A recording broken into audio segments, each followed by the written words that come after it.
Hey everyone, it's Karina here. So I haven't really blogged in a while. I mean, I have.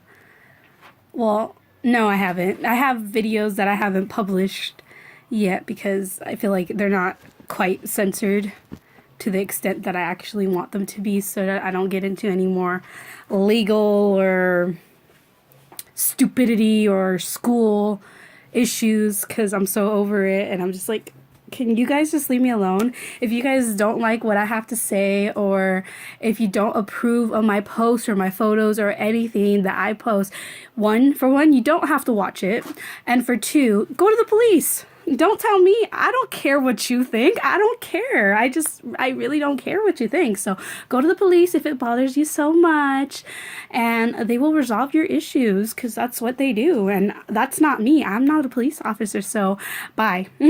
Anyways, so I'm going to start off by saying, thank you to every one of my viewers because I have noticed that I have gotten like lots of viewers in the past my past few blog posts. The videos are getting more views than my actual posts because like who wants to sit around like reading about someone's life? Like that's so lame. But like the same thing goes with a video because like who wants to like listen to people? Anyways, it's not even about the people. This is about me because this is my blog, the story of my life and the stuff that has happened to me. And so it's really not about you guys, but I am thankful for every one of you guys who actually watch this boring clips. Anyways, so I wanted to talk about, oh wait, before I get into that, this is my first live video, so this is live right now, obviously. I cannot see viewers or anything, none of that going on, so I can just see me and my Mickey, so yeah, anyways, so what I wanted to talk about is I'm not texting. I have my phone because I wrote a note on my iPhone.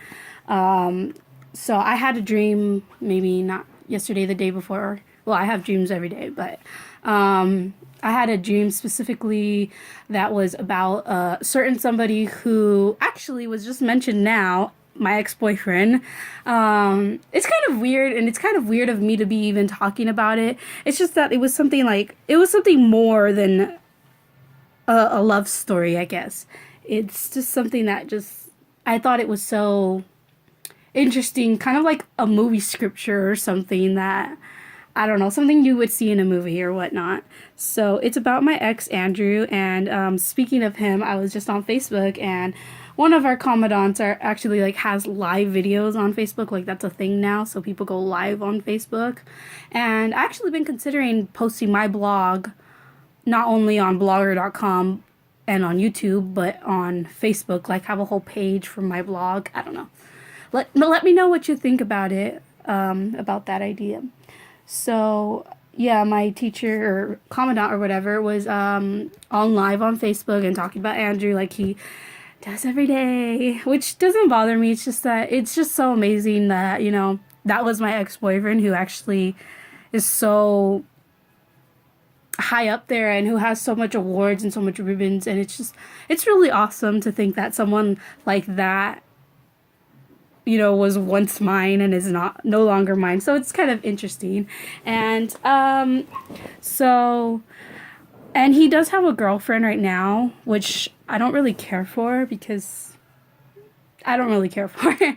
I don't care for it because I don't care about like saying my dream about him, even though he does have a girlfriend and he, you know, we're both moved on, but it just all of a sudden happened to me, and, you know, I'm not going to ignore it, and we'll ignore the fact that it did happen. So yeah, so I don't really care about that he's in a relationship. I'm still going to tell my story, my dream. Well, not my story because it's really not my story. It's just a dream that came to me. So here I go.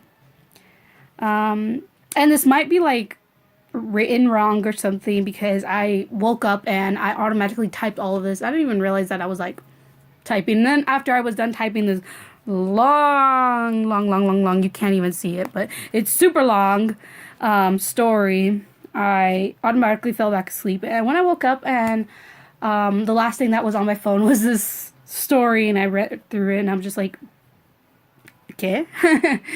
So yeah.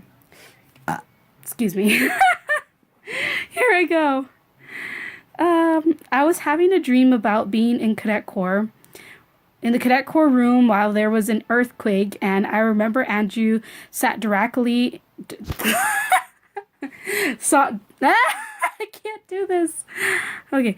He sat directly in front of me like he always did, and showing me his colonel ranks, which he's not a colonel right now, so, well... I don't even know, but you don't usually achieve the colonel rank until, like, well, you really just don't achieve the colonel rank unless you're the state commander or, like, someone on state staff or someone just so big. And he is big and he is important, and I don't even know who the state commander is currently, so it might even be him, but I don't know, so he might even be a colonel already. I have no idea, nothing about him. Last time I saw him was pass and review, and I didn't even talk to him. Well, I did talk to him, but like, yeah. Anyways, enough about that.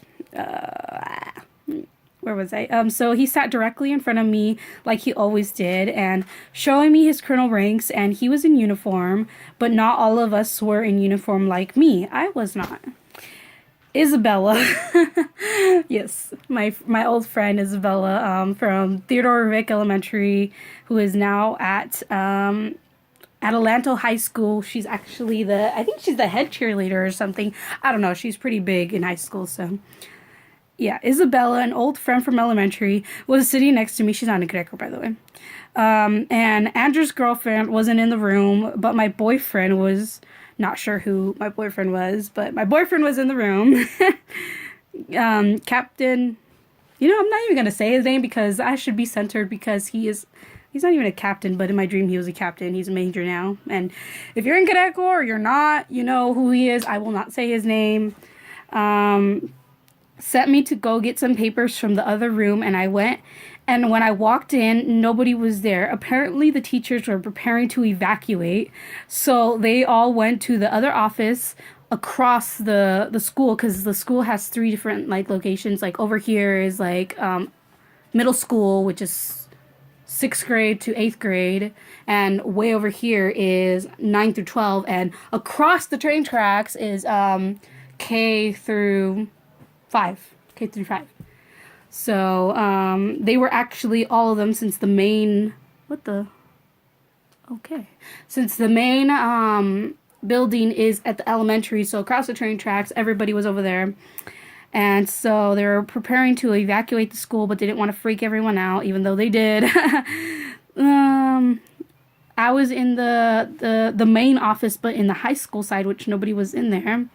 And all of a sudden, boom, a tree fell on the building.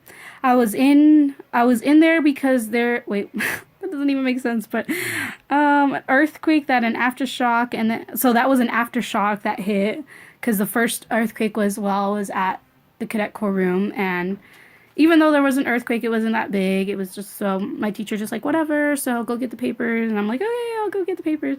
So then the aftershock was really big, and the tree hit the building that I was in, and something weird was happening outside, and through the Cadet Corps window you can see the tree, and my teacher said Blandon just went in there, and everyone was like, oh my goodness. They actually weren't saying oh my goodness, they were saying oh my gee, but I'm not gonna say that.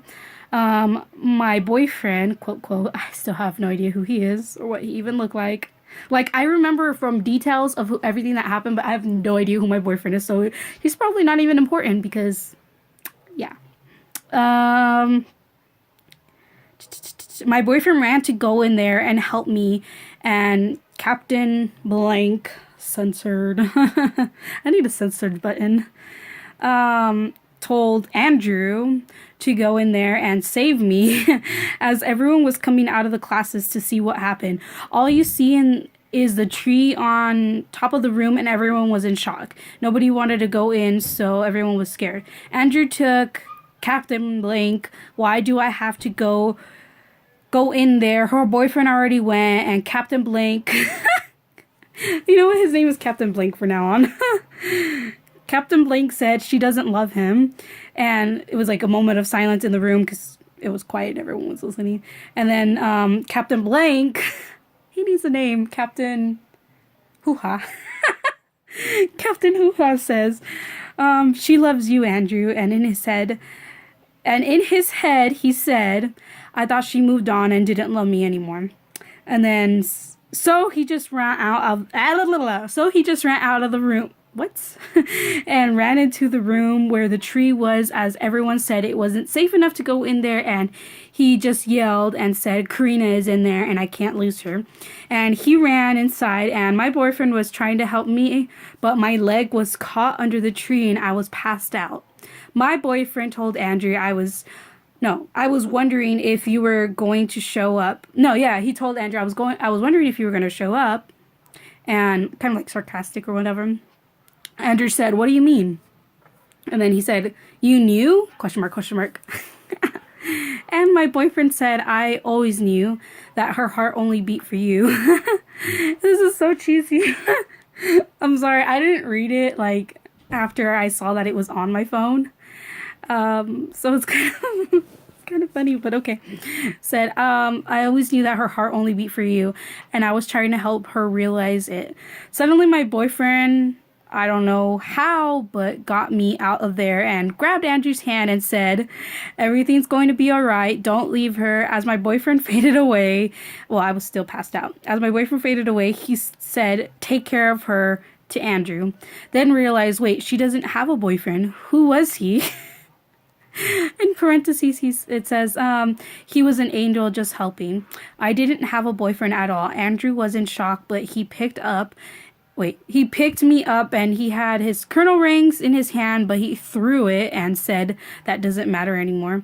He picked me up and took me outside, and everyone waiting for him to go outside was in shock and said, wow. Then started clapping and saying he's an angel. And Andrew responded, I'm not an angel. The person you should be thanking is still in there. That's when the firefighters arrived and stopped the fire, and, well, apparently the building got on fire. I don't know how, but it did. That started after the tree fell, and went in there and said there was no sign of nobody in the room. And Andrew said, I saw him. He was in there. Then started asking everyone, didn't you see someone go in there and help her? And nobody had evidence that someone went in there to help her. The only people who saw was Captain Hoo-Ha and Andrew. As he was still carrying me, Andrew's girlfriend came out and said, Andrew? And all he said was, not right now, and took me into the ambulance, and they took me to the hospital. And Andrew told Captain Hoo-Ha, how come you didn't tell me that you saw him? Oh no, how come you didn't tell them that you saw him? You saw him. He said that's because some winnings are better than being right and telling them I told you so. You won in your heart, and you know that. Andrew said I saved her, but she doesn't even know that. Captain Hoo-Ha said, go to her.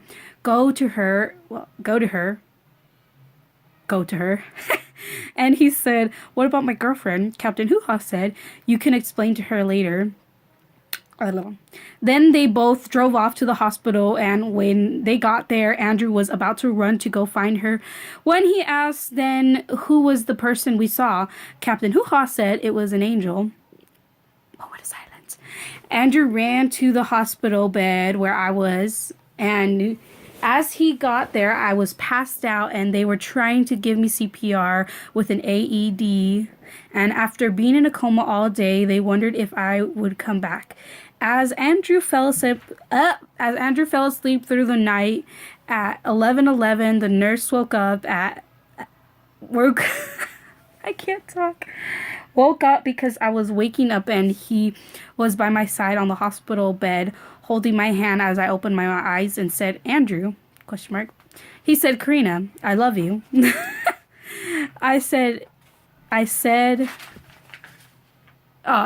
I said was, is it because I'm in the hospital? Did you save me?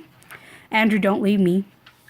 So he stayed holding my hand all through the night, and we both fell asleep as the world was ending and bad things were happening. Everyone in the hospital left their patients to be with their family, and when we woke up, nobody was there. I couldn't walk, so he helped me walk as I was limping, and he said, "Where do we go? What do we do?" So we started walking to the nearest city to see what was going on, and there was no sign of people, and they had evacuated and to the nearest city. He said, "I'll walk you to your house, and we can just stay there." By the time I had already built, well, this is in parentheses. By that time, I had already built my bunker underground, and that's where my family was, but I didn't know that. When we're halfway there, I cried and said I couldn't walk anymore. I'm so tired. Andrew said, "Here, sit down for a bit," as he ran, and I said, "Don't leave me," and he went to get a shopping cart and put me in there with a blanket he found. I fell asleep, and he was super tired in his uniform and uniform shoes. He didn't give up. Wait, pause. For people who have ever been in a uniform, you know, it's super uncomfortable, and for Andrew, it's extra uncomfortable because I personally know he puts so much shirt stay that it makes your shirt like super like thick and perfect. So it's kind of like super tight on you. Not only that, but you have an undershirt. Not only that, but he was wearing his cassé, so he had a sweater over it, and it was freaking hot. And not only that, but he has like a billion medals and a billion ribbons that poke through his body.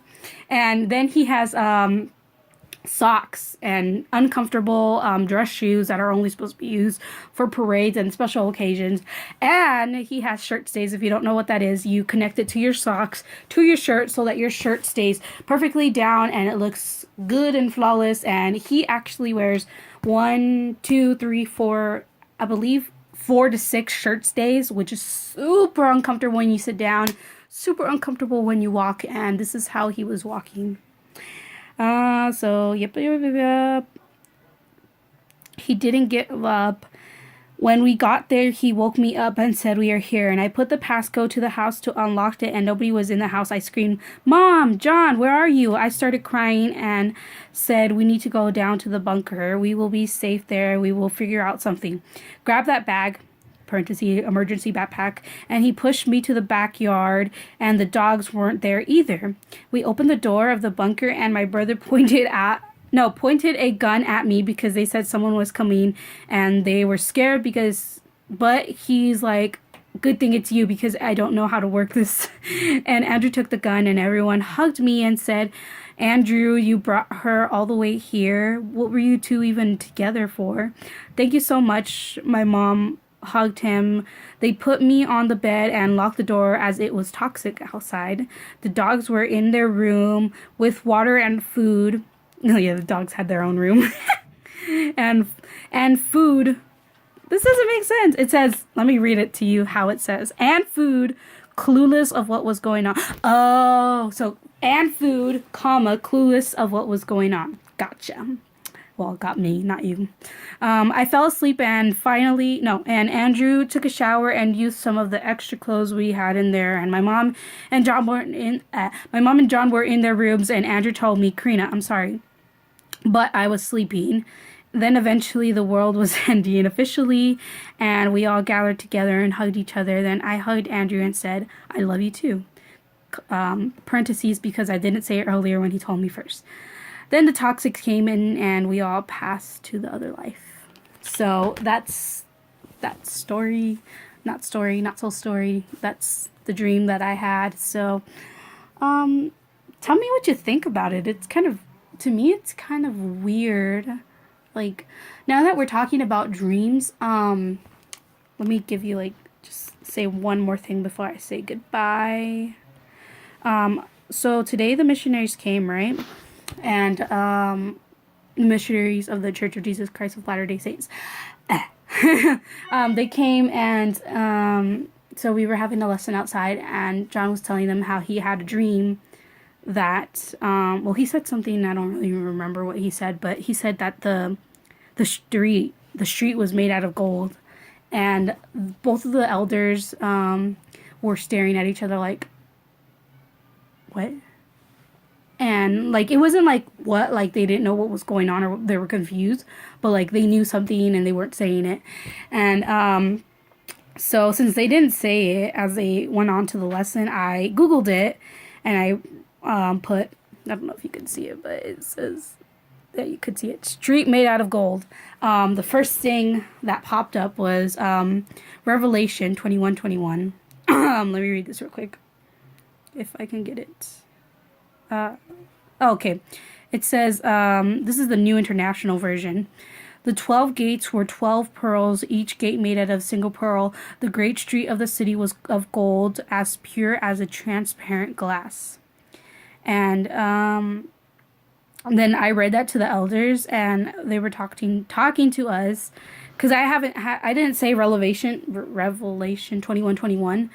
I just said the scripture out loud, and they're like, they said it, and I'm like, how'd you know? And then well, they said that, well, what they believe is that the floor, or the streets in heaven are paved in gold. And I don't know. And I guess there's like no actual evidence that there is, that it's, obviously there's no evidence, because yeah, there's just no evidence. So it was kind of weird to them to have, like, to hear John say, well, I had a dream that the streets were made out of gold. It was just weird, because I don't know, I think it's weird.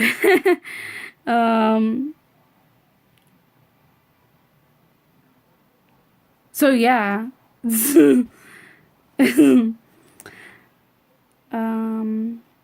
I'm just trying to look for this one verse that I was going to read. I